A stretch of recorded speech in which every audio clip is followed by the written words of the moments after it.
quand je rentrais en CP, la Côte d'Ivoire devenait indépendante. C'est pour ça que je précise.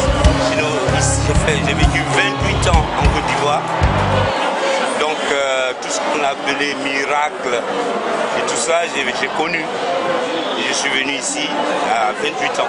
Et j'ai mis du temps pour être français. Maintenant, j'ai la double nationalité. Comment j'ai vécu cette guerre, c'est ça qui est important. En tout cas, je me suis dit tout le temps que cette guerre, je la vis comme un enfant qui a surpris son papa avec sa maîtresse. Et il vit à la maison. Ils sont en train de divorcer. C'est ce qu'on vit là. L'enfant, il sait la vérité.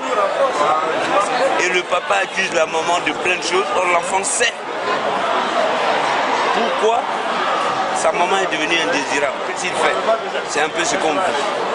Je sais que depuis 2000, être ivoirien en France, c'est difficile. Et il y a trop de non-dits. Nous, qu'est-ce qu'on fait? On a un pays qui est petit, qui a besoin de la France.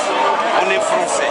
La plupart du temps, on est venu ici pour apprendre un peu de démocratie. Il y a eu des choses qui doivent nous interpeller. Pour moi, quand on impose une démocratie, moi j'appelle ça de la dictature. Parce que le discours, moi j'ai une autre lecture du discours de la Baule.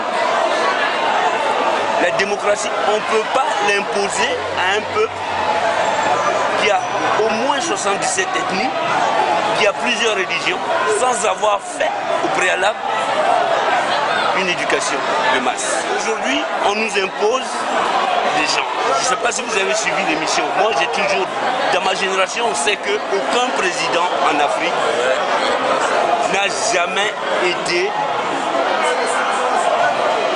un bon président pour son peuple. Je vous ramène le café. C'est tout. Tant qu'il dure, c'est qu'il est un président qui a vendu quelque chose. On le sait, ce que je reproche, c'est que depuis qu'on était à l'école en Côte d'Ivoire, en Afrique même, quand on faisait des dictées de Maupassant ou de chinois, Tchéblé, soit un Africain, on finit la dictée, on faisait une étude de texte.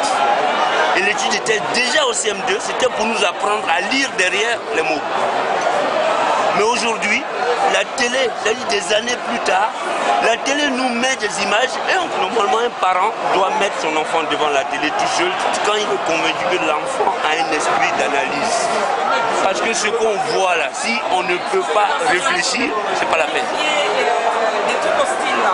Voilà. Normalement, il serait devant l'ambassade pour manifester et là, il vient là pour faire la provocation.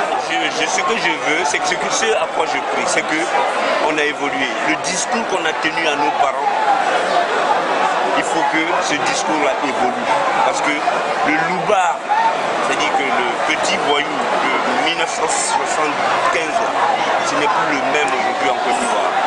L'enfant de Côte d'Ivoire, aujourd'hui, qui est dans la rue, qui ne travaille pas, il a minimum niveau première. Il est capable de réunir des gens et de tenir une réunion. Donc à lui, on doit tenir nos discours. Tout ça, nous, ici, il me connaît, on se connaît. On a travaillé parmi les jeunes ici. On a vu tout ce qui arrive, on avait écrit déjà. On le sait. Moi, je suis un entraîneur de volleyball, je suis éducateur et en plus, je suis au CRAN. Je suis, comment on appelle? Je suis responsable de l'éducation et de la culture. C'est le président du monde entier, le futur président du monde.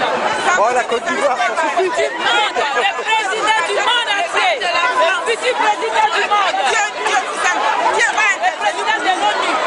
Il est où Choy? Nous voulons défendre nos institutions et c'est ça qui exprime la souveraineté de notre pays. Et on sent notre pays en danger, donc on est là juste. On a un message pour le président Obama. Ce message, nous allons le dire en anglais. Il faut que le président Obama il le sache. So we want to say to President Obama that we love Obama. We love President Obama. We love American people.